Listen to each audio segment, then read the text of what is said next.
Assalamualaikum warahmatullahi wabarakatuh. Hey everyone, how are you today? Great? Okay. We are from the first group. We would like to present materials about elements and language features of fiction. Well, this group consists of 5 members. They are Nada, Siska, Iqbal, Shifa, and Kinante. Well, this is the point that we would like to present in this video. They are characterization, characters in fiction, irony, setting, plot, tone, style, dialogue, themes, and point of view. So, without any further ado, we start from the first point is about characterization. So, what is characterization? Yeah, writers present and reveal characters by direct description, by showing the character in action, or by the presentation of other characters who help to define each other. The next point is characters in fiction. Well, characters in fiction divide into 4 types. Well, characters in fiction can be conventionally classified as major and minor, static and dynamic. A major character is an important feature at the center of the story's action or theme. Well, the first is the major character is sometimes called a protagonist whose conflict with an antagonist might spark the story's conflict. The second is supporting the major. These characters are one or more secondary or minor characters whose function is partly to eliminate the major characters. The third is minor characters are often static or unchanging. They remain the same from the beginning of a work to the end. The last type is dynamic characters. On the other hand, exhibit some kind of change of attitude, purpose, behavior as the story progresses. We move to the next point is about types of characters. Well, the first type is flat. A one-dimensional character typically not central to the story. The next is two-dimensional characters may be used as vessels to carry out the plot. Third is a round. A complex, fully developed character usually prone to change. The fourth type is static. This can be either round or flat characters that did not change during the stories. Folktales, fairy tales, and other types use static and flat characters whose actions are predictable, so the reader is free to concentrate on the action and themes as each moves toward an over time's universal. The next is dynamic, a developing character usually at the center of the action which hangs or grounds a new awareness of life or the human condition. The next is stock, borrow, personage or archetype. Example, Western hero in white hat, old long-nosed, stringly haired hag as evil witch. Closely related to stereotype. So the next is stereotype, a character so little individualized as to show only qualities of an occupation or national, ethnic or other group to which he or she belongs. Example, Irishman, soldier, nerd, dumb, blonde, and silly teenager. The next is universal. These characters with problems and traits common to all humanity. And the last is individual, a more eccentric and unusual representations of characters. Next point is function of character. The first is protagonist, the principal figure in the story. The second is antagonist, the character with whom the protagonist is engaged in a struggle. Note, a conflict sitting against a not embodied in actual character is called an antagonistic force, as is the weather in tales of the Yukon or the sea in the story like the open boat, confident for confidant, the character in whom another character, usually the protagonist, confides, much like Watson is confident to Sherlock and Tonto is confident to the Lone Ranger. The third is voile, a secondary character serving as a backdrop or mirror for a more important character. Typically, the voile is rather ordinary and static so that the unusual qualities of the primary character will be more striking in contrast. Often this comes often the same character is both confident and vile. The next is anthropomorphic characterization. It's a characterization of animals, inanimate object, or natural phenomenon as people. Skilled author can use this to create fantasy events from Straff's stories like Winnie the Pooh, and then the characterizations of animate objects from tiny soldiers to trees and so on has many effects in stories. However, sometimes a bird is just a bird, a cigar is just smoke, and water is simply water. Next is animal character. Personified create particular effect, especially when the animal's characters contain cognitive metaphoric connects to human traits. Example: fox is same with sleigh, whistle is duplicative, and swan is elegant. We move to the next point is irony. It's not so much an element of fiction as a perceived quality in it. It may appear in fiction in three ways: in a word's language, in its incidents, or in its point of view. But in whatever form it emerges, irony always involves a contrast or discrepancy between one thing to another. Well, irony divided into three types. There are verbal irony. The contrast may be between what is said and what is meant. Second is situational irony. What is expected to happen and what actually happens.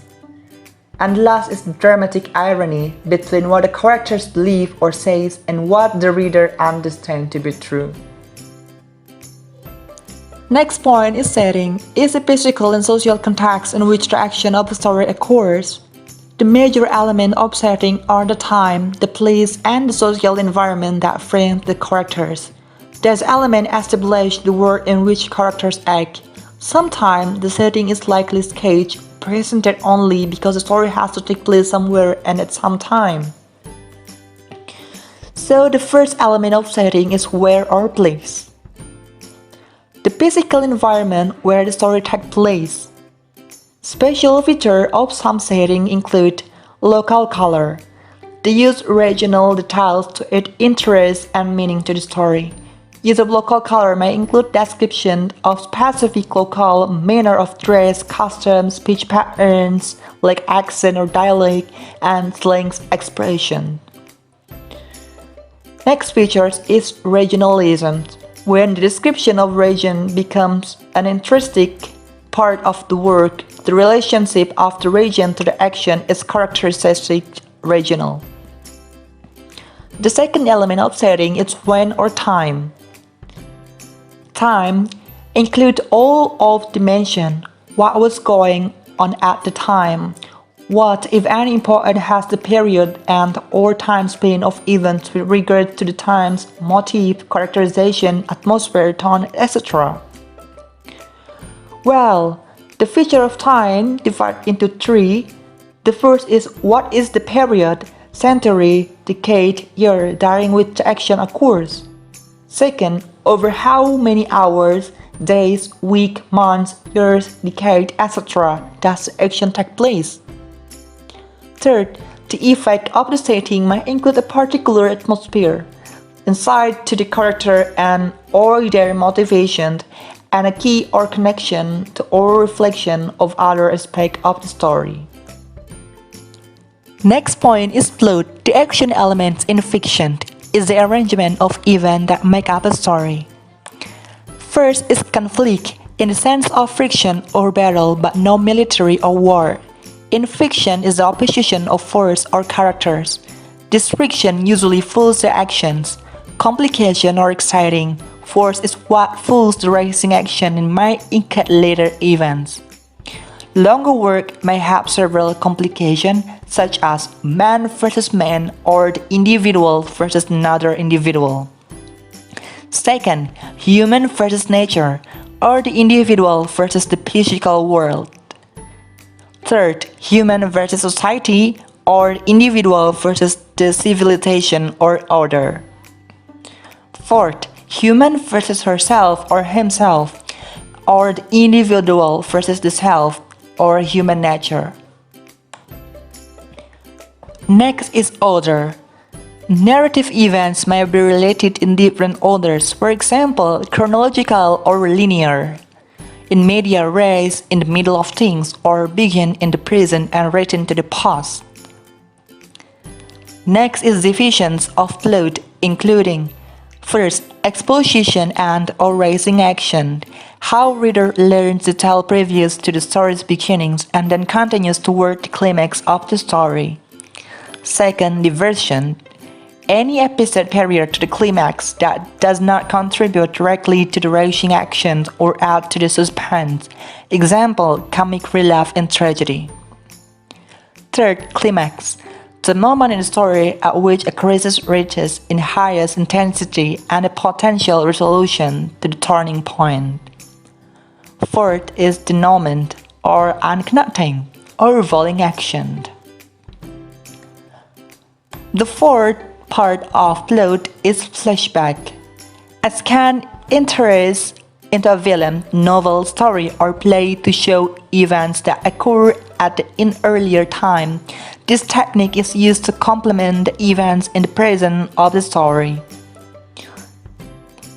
Next part of plot is foreshadowing, a literary device in which the outcome of the struggle or conflict is anticipated or hinted at by such an element as speech or action of characters or by symbols in the story.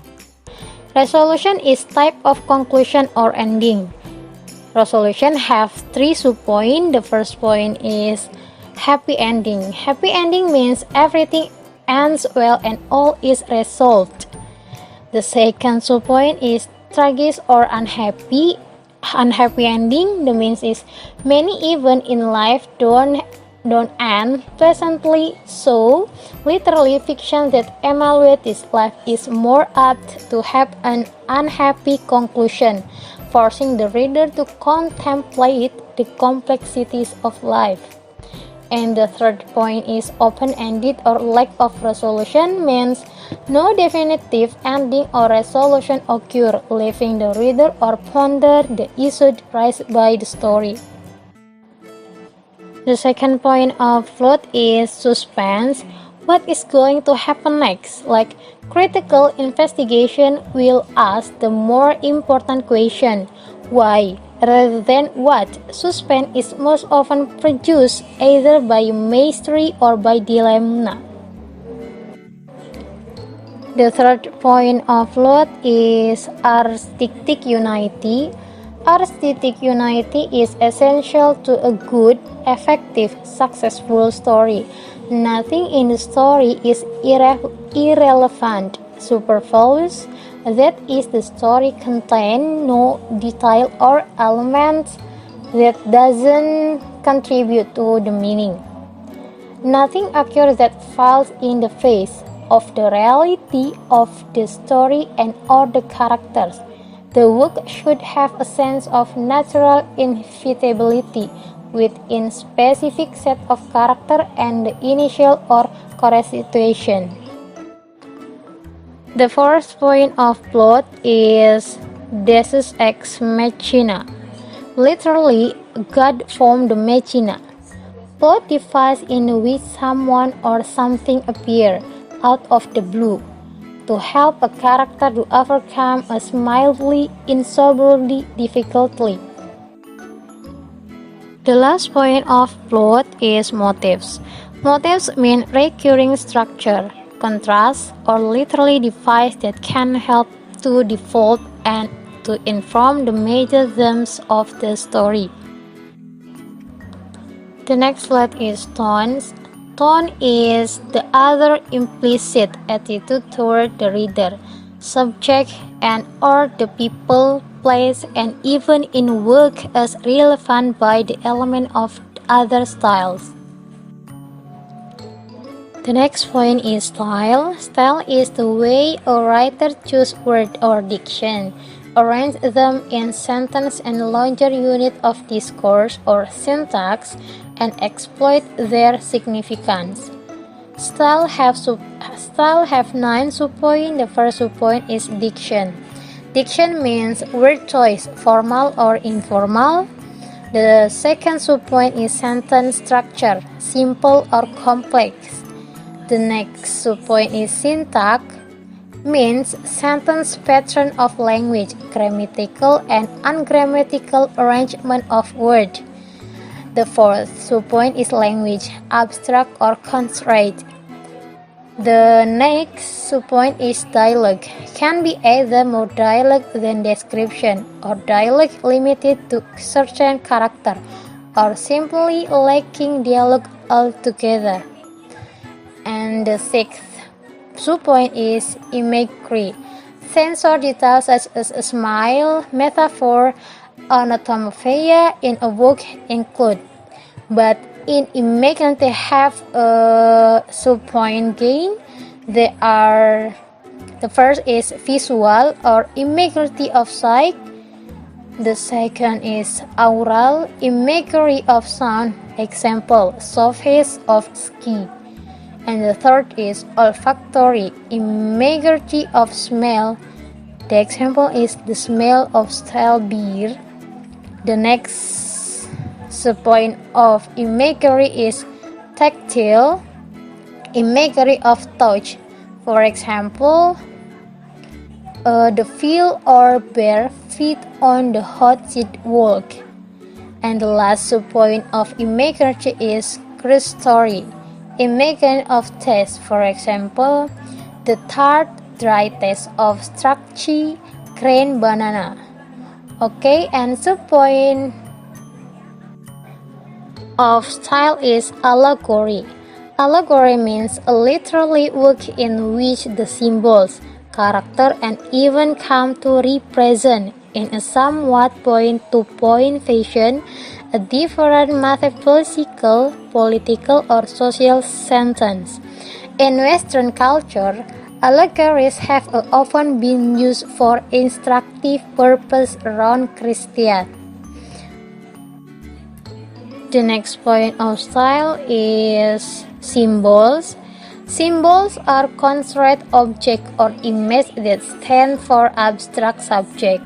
The object and image have meaning of their own but may be ascribed subjective connotations such as love, skull and crossbones, passion, color green, envy, like word, idea, season, time in a lifespan. Symbol may be either of two types. The first type is established or general. The means of an established symbol is derived from outside the context of the story, from received association. For example, symbolism is agreed upon, universal, or artificially, by culture, religion, tribe, kinship, and etc. For example, a journey, same life, water, same rebirth anew, and beginning lion, same courage. The second type is private or personal, definable only within the context of the story in which it appears. For example, below are helpful suggestions of identifying literary symbols. And the last point of style is motif. Motif means recurring structure, construct, or literary device that can help to develop and inform the major point of the story. The next point is dialogue. Dialogue is the direct, quote, verbal exchange between characters and can be used to. First is break up narrative. Break up narratives mean the writer can use dialogue to balance out the other elements of fiction such as description. The second is advance the plot, means what character discuss can ultimately change the course of the story. The third is develop conflict, means arguing character create conflict. Dialogue can also build tension. And the fourth is present information. Present information means dialogue can be used as an alternative to exposition. Instead of being fed dry facts, the reader will enjoy learning the background of the story. And the last is develop character. Develop character means dialogue can reveal the personality, age, intelligence, and experience of a character. The next point is themes. Themes is the central idea of meaning of a story. A theme in fiction is rarely presented at all, and is abstract from the detail of character and action that compass the story. It provides a unifying point around which the plot, character, setting, point of view, symbol, and other elements of story are organized. Be careful to distinguish them from plot, the story's sequence of action, and from subject, what the story is general about. Them have five sub-points. The first sub-point is allegory. An allegory story has a second meaning beneath the surface, and drawing closure of the character, object, or even with added significance. Often have pattern related each literary item to the corresponding abstract idea or moral participle. The creation of an allegorical patterns of meaning enable an author to achieve power through economy. Few works of literature are allegories. The second is editorializing.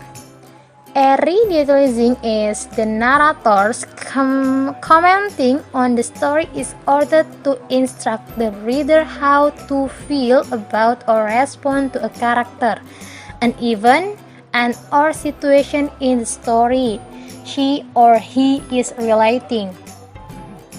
And the third sub-point of themes is fantasy. Fantasy means a non-realistic story that transcends the bounds of the reality. The fantasy requires the reader's willing suspense of belief. The fourth sub-point of themes is poeticizing. Is a narrator use of immediately heightened and distant language to accomplish particular effect. And the last is sentimentally. Sentimentally means a cheap way of trying to create emotion with the reader.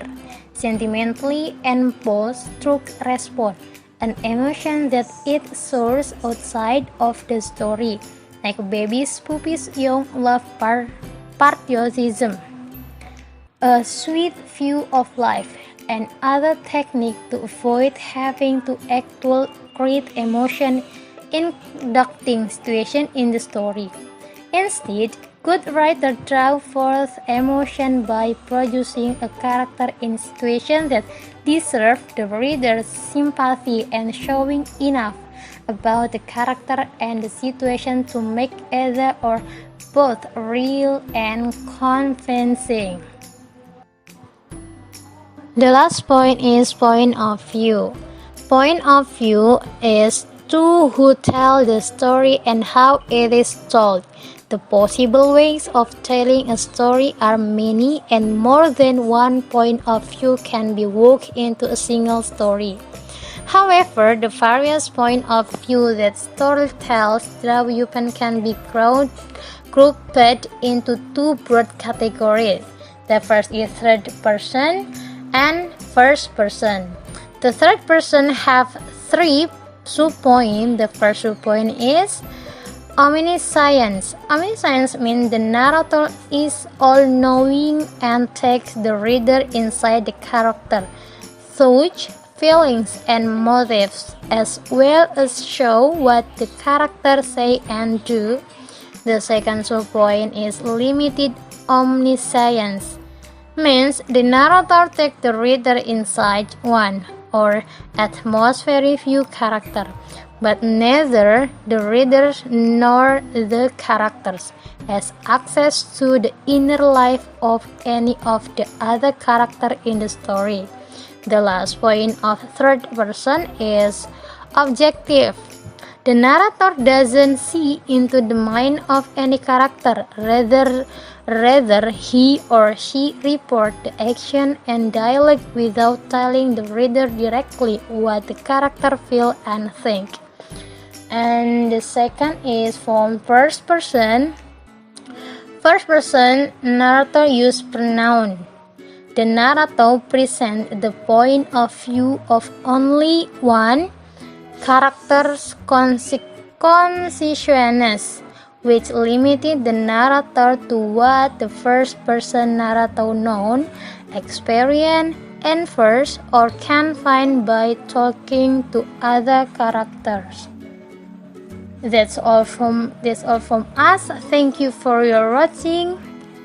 Wassalamualaikum warahmatullahi wabarakatuh.